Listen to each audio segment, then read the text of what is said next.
तो हेलो बच्चों, कैसे हो आप लोग। इस वीडियो में हम सॉल्यूशन एंड कॉलिगेटिव प्रॉपर्टीज जो चैप्टर है आपका फिजिकल केमिस्ट्री का, उसके सारे फॉर्मूले करेंगे अंडर बहुत ही कम समय में, ताकि अगर आपको रिवीजन करना हो जल्दी कर सके। ये जो सारे फॉर्मूले हैं मैंने 4 पार्ट में डिवाइड किए गए हैं। जो ये पहला पार्ट है जिसमें 9 फॉर्मूलेज है, जिसमें आप कंसंट्रेशन यूनिट्स पढ़ेंगे बेसिकली।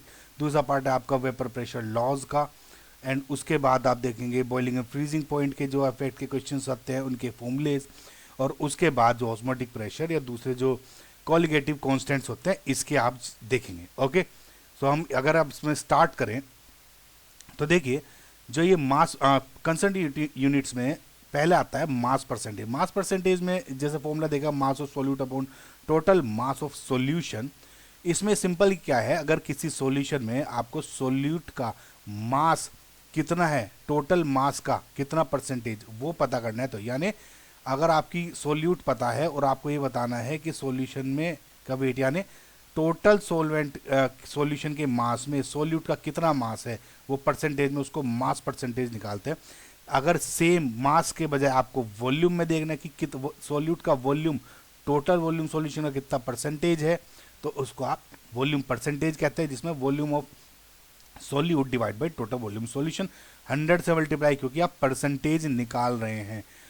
अगर सोल्यूट बहुत ही ज़्यादा कम ट्रेस क्वांटिटीज में होता है तो उस केस में आप क्या करते हैं, पार्ट्स पर मिलियन में कंसंट्रेशन निकालते हैं ऑफ सोल्यूट।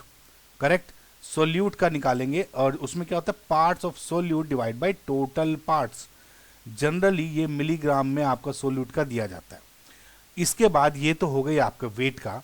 अगर आपको दिया जाए कि मोल फ्रैक्शन की बात की जाए, यानी लेट जस्ट से एक मिक्सचर है, अगर इजी करने के लिए ये कहूँ, अगर इस फॉर्मूले से स्टार्ट करें आप कि लेट जस्ट से कि दो आपके ए और बी दो मिक्स करके आपको हमने बना दिया एक सॉल्यूशन, और आप ये कह रहे हो कि मोल फ्रैक्शन कैसे निकालेंगे कि ए के मोल टोटल में कितना मोल है, समझ रहे आप। तो यानी दो कंपाउंड मिक्सचर में ए का कितना फ्रैक्शन है, तो वो हो जाएगा। अगर मल्टी कंपोनेंट मिक्सचर में हो जाएगा तो इस तरह, यानी लेट जैसे 1 + 2 + 3 + 4 i8 तक आपके जो कंपोनेंट हैं वो आउट ऑफ दीज एक कंपोनेंट का मोल फ्रैक्शन ही निकालेंगे। तो 1 डिवाइड बाई जितने भी उसके i1 का, मतलब उस आयत का number of moles divide by total number of moles निकाल सकते हैं आप, और जितने भी मिक्सचर्स के मोल्स। करेक्ट, तो सेम वही अगर 2 मोल मिक्सचर में हो तो इस तरह दे देंगे। ये बात ध्यान रखिएगा, जितने भी मोल फ्रैक्शंस हैं आपके मिक्सचर के, अगर सबका मोल फ्रैक्शन ऐड कर देंगे तो सिग्मा सबका, यानी टोटल, अगर यानी Na + Nb, अगर मैं बाइनरी सॉल्यूशन की बात करूं तो उसमें हमेशा 1 होगा। सिमिलरली अगर 3 का है तो Nc = 1 हो जाएगा, 4 का है तो Nd भी आ जाएगा, लेकिन टोटल फाइनली = 1 ही होगा। ठीक है, लास्ट के जो दो इसमें मोलैरिटी एंड मोलैलिटी आपको पता ही है बहुत ज़्यादा कॉमन होते हैं। यानी जब 1 लीटर सॉल्यूशन में सोल्यूट के कितने मोल्स हैं, समझ है कि अगर आप मोल्स बता रहे हैं कि सोल्यूट के 1 लीटर सॉल्यूशन में, उसको आप मोलैरिटी बोलते हैं। और जब आप यही number of moles of solute कितने हैं इन 1 kg सोलवेंट में, उसको आप मोलैलिटी बोलते हैं। समझ में आया कि जब 1 लीटर में नंबर ऑफ मोल्स देखने सोल्यूट के तो उसको मोलैरिटी, 1 किलोग्राम उसमें देखने तो उसको मोलैलिटी। आगे देखते हैं हम वेपर प्रेशर लॉज। इसमें देखिए गाइज, ये सिंपल सा कंसेप्ट होता है कि डिसोल्यूशन इक्विलिब्रियम, जब भी किसी आपका जो सॉल्यूशन है उसमें सोल्यूट और जो सोल्वेंट का मिक्सचर एक इक्विलिब्रियम में बनाते हैं सॉल्यूशन में, समझ में आया। उसके बाद आता है आपका हेनरीज लॉ, बहुत ज़्यादा कॉमन आपका ये फॉर्मूला है, जिसमें आप क्या कर रहे हैं, जो P है is partial pressure of gas, H is Henrys constant, यहाँ पे X क्या है, मोल फ्रैक्शन, यानी जो गैस का प्रेशर है सॉल्यूशन में मोल फ्रैक्शन से प्रोपोर्शनल है, ये बताता है। समझ में आया। सिंपल से शब्दों में बोलूं इसको तो, अगर आपकी दो गैसेस हैं A एंड B, इसका नंबर जो मोल फ्रैक्शन है XA है XB है, तो अगर XA is greater than XB तो पार्शियल प्रेशर जो उसका होगा यानी PA वो भी PB से बड़ा होगा, यानी डायरेक्टली बोलता है, ये हेनरी सॉल्यूशन बोलता है। समझ में। अगेन रॉल्स लॉ जब आप पढ़ते हैं, रॉल्स लॉ में क्या है, वेपर प्रेशर कैलकुलेशन करते हैं। तो जैसे इसमें क्या है, किसी कंपोनेंट की बात कर रहे हैं हम, यानी A + B, लेट जैसे 2 या 1 और 2 दो मिक्सचर हैं, तो उसमें अगर पार्शियल प्रेशर निकालेंगे कि दोनों कंपोनेंट में 1 और 2 से निकाल के कितना पार्शियल प्रेशर इंडिविजुअल हो रहा है, तो ये वाला जो होगा प्योर प्रेशर होता है P1 नॉट, जो अगर उसको मिक्सचर में ना हो इनटू उसको मोल फ्रैक्शन से मल्टीप्लाई कर दें, यानी x1 डिवाइड बाई जो x1 यानी n1 divide by n1 plus n2, उसके p अगर आप एक कंपोनेंट का पार्शियल प्रेशर निकाल रहे हैं इन मिक्सचर, तो उसके प्योर से मल्टीप्लाई कर दो उसके मोल फ्रैक्शन से, यानी कंपोनेंट 1। सिमिलरली अगर कंपोनेंट 2 का निकालेंगे तो इंडिविजुअली उसका ही निकलेगा। एक बार ध्यान रखें, जब भी अगर हम दो कंपोनेंट मिक्सचर की बात कर रहे हैं या तीन मक्की कर रहे हैं, तो जो इंडिविजुअल P1 प्लस P2 या P3 या आगे भी इंडिविजुअल जो पार्शियल प्रेशर होंगे वो टोटल कंबाइन होकर टोटल प्रेशर जो आपका होता है, टोटल वेपर प्रेशर, वो आपका बताता है। यानी अगर नंबर ऑफ गैसेज हैं टोटल प्रेशर बनाने, इंडिविजुअल पार्शियल प्रेशर उसको दे सकते हो। यानी सेम टू सेम यही इन्होंने इसमें एक्सपेंड करके किया गया है। P1 की value P1 not x1 and P2 की x नॉट, सिंपल ये बोला। And again since we know that P dot equals to P1 plus P2 and x1 plus x2 1 होता है, तो अगर सिर्फ एक का ही मोल फ्रैक्शन दिया तो आप डायरेक्ट स्टेप निकाल सकते, जस्ट डायरेक्ट कैलकुलेशन, तो इसको आप याद कर सकते हो। समझ में आया? अब आगे आ रहे हैं नाउ, अब आगे आई है वेपर प्रेशर की बात। अब तक हमने देखा था पार्शियल प्रेशर, इसमें हुआ वेपर प्रेशर। तो वेपर प्रेशर सिंपल से क्या है कि अगर टोटल आपका प्रेशर दिया हुआ है गैस का, तो और इंडिविजुअल में पता करना है, तो उसमें सिंपल क्या है, अगर P1 एक गैस का निकालना है तो उसका मोल फ्रैक्शन y1 लिख दो x1 लिख दो, एक बात है, उस गैस का मोल फ्रैक्शन को टोटल प्रेशर से आप मल्टीप्लाई कर देंगे तो वो आ जाएगा। ये मोल फ्रैक्शन है बेसिकली ना, वेपर प्रेशर निकाल रहे हैं, तो ये जहां पे मोल फ्रैक्शन होगा उसका, करेक्ट। सिमिलरली ये अगर दूसरे फ्रैक्शन का निकालना है उसको भी y2 उसके रेस्पेक्टिव मोल फ्रैक्शन से इन वेपर है ना, मोल फ्रैक्शन इन वेपर से मल्टीप्लाई कर दें तो P टोट हो जाएगा। किसी भी अगर 1 प्लस 2 प्लस 3 nth भी हैं, तो आयत का आपका निकालना है तो सिंपल उस आयत का मोल फ्रैक्शन लेके, यानी जो भी उसका है divide by total number of moles और टोटल वेपर प्रेशर से आप मल्टीप्लाई कर दोगे तो उसका आ जाएगा। समझ में आया? सिंपल। ये तो सेम वही रिपीटेड है। आइडियल मिक्सिंग ये जो है वो बहुत ही इंपॉर्टेंट पॉइंट हो जाता है कि आइडियल मिक्सिंग में जो एंथैल्पी चेंज है और जो वॉल्यूम चेंज है आपका जीरो होता है, यानी आइडियल सॉल्यूशन में हीट और वॉल्यूम चेंज नहीं होते।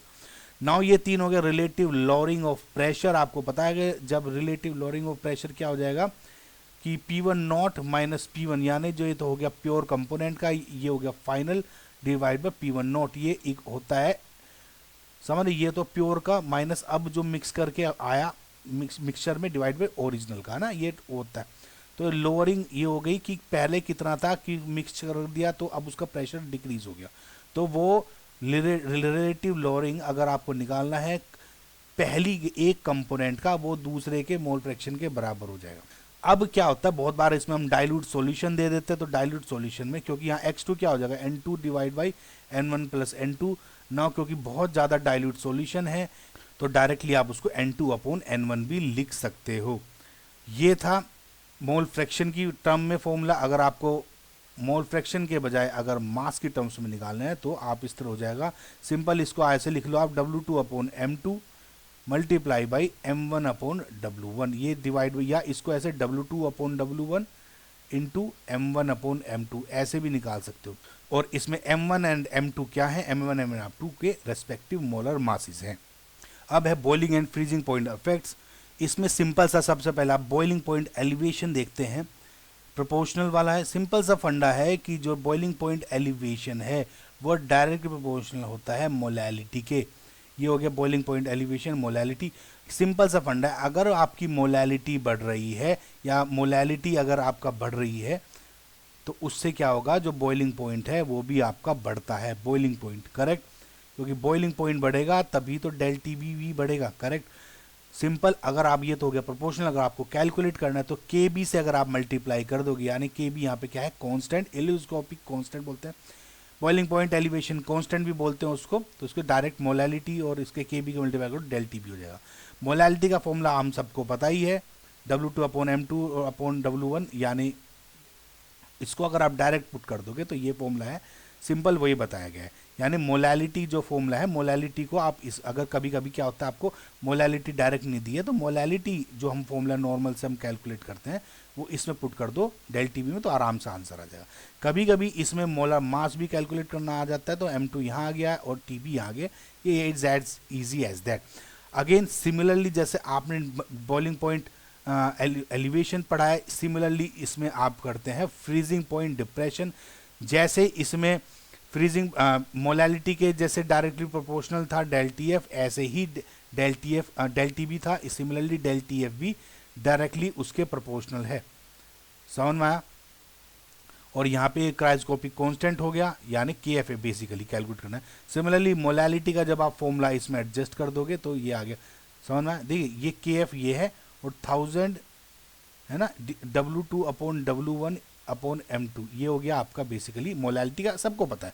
सिमिलरली अगर मोलर मास निकाला है जो उसमें पूछा जाता है डेल टी एफ इधर M2 इधर, ये हो गया सिंपल से फॉर्मूले। आपके लास्ट अब ये फॉर्मूले हो गए मोस्टली ऑस्मोटिक प्रेशर से रिलेटेड, या जो ये के एफ के भी आपने कॉलिगेटिव जो कॉन्स्टेंट्स हैं, बॉइलिंग पॉइंट एलिवेशन कॉन्स्टेंट या फ्रीजिंग पॉइंट डिप्रेशन कॉन्स्टेंट, उनसे भी क्वेश्चंस पूछे जाते हैं। तो बहुत बार ये कॉमन नहीं है, लेकिन स्टूडेंट्स को ज़्यादातर याद नहीं रहते। क्या होता है कि अगर आपको के एफ अगर आपको निकालना है when thermodynamic quantities are given like del T H, fusion enthalpy दी हुई हो, फ्यूजन एंथैल्पी दी हुई, या सिमिलरली इसी तरह से अगर आपको थर्मोडायनेमिक आपको कुछ भी दिया हुआ हो रिलेटेड, तो उससे निकालते हैं R T F square divide by del T H fusion into M1। T F क्या है यहाँ पे? Freezing temperature, okay. और सिमिलरली अगर आपको boiling point elevation constant, ebullioscopic constant अगर निकालना हो फ्रॉम थर्मोडायनेमिक डेटा, बस सेम फॉर्मूला है, के एफ के बी ये है, R T F a square, तो इसमें आर टी बी स्क्वायर है, पर डेल्टा एच इसमें फ्यूजन है तो इसमें डेल्टा एच वेपोराइजेशन हो जाएगा into M1। Again osmotic pressure क्या हो जाएगा? जब ऑस्मोटिक प्रेशर कंसंट्रेशन और टेम्परेचर से प्रोपोर्शनल है, पहली बात तो ये समझे, और उसका फॉर्मूला हो जाता है ये क्या है? Pi is equal to CRT, जहाँ पे कंसंट्रेशन है ये और ये टेम्परेचर आ रहा है आपका कांस्टेंट, यूनिवर्सल गैस कांस्टेंट। बहुत बार क्या हो जाता है गाइज कि ऑस्मोटिक प्रेशर में कंसंट्रेशन डायरेक्ट नहीं दी होती, अगर आपको निकालना है नंबर ऑफ मोल्स और वॉल्यूम दिए हुए, सॉलिड के मोल्स और वॉल्यूम दिए हुए, तो N/V/RT जैसे इसमें दिया है वो भी निकाल सकते हो। सिमिलरली बहुत बार क्या होता है कि N2 के भी नहीं दिए होते नंबर मोल्स और मास निकालना होते हैं। सिंपल क्या है, इसको V से मल्टीप्लाई कर दो, ये V इन्होंने इसमें मल्टीप्लाई कर दिया, W2 upon M2 into RT। Simple सा है। अब आपको इसमें नंबर ऑफ मोल्स क्या होता है? मास अपॉन मोलिकुलर मास, बस इस फॉर्मूले में वही लिखा हुआ है। अगेन मोलर मास अगर आपको बहुत बार निकालने को पूछा गया है फ्रॉम दिस, तो सिंपल सा फंडा है, M2 इधर कर दो, पाई भी इधर कर दो, and this will be your molar mass. And that is all guys. I hope आपको ये रिवीजन करने में मजा आया होगा। अविश केमिस्ट्री सब्सक्राइब करें। Thank you.